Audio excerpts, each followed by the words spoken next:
I work a lot in large format printing and I'm often given pixelated logos. It can be a pain. Let's try and fix it.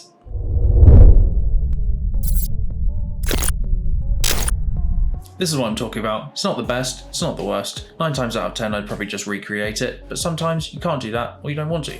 First thing you want to do is unlock your layer. Convert it to a smart object.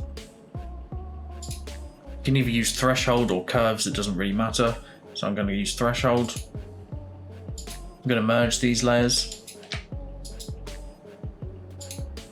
And if we zoom in, you can see we just have black and white pixels.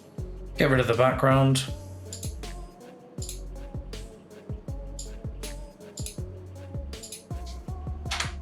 Control click on your thumbnail. Go to the marquee tool. Right click. Make work path.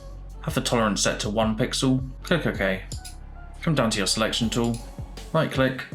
Create new vector mask. And then go to save as and save it as a Photoshop EPS. Most of the time, it's going to be a lot better just to recreate the logo in Illustrator. Most logos can be recreated fairly easily. It's fine. Subscribe.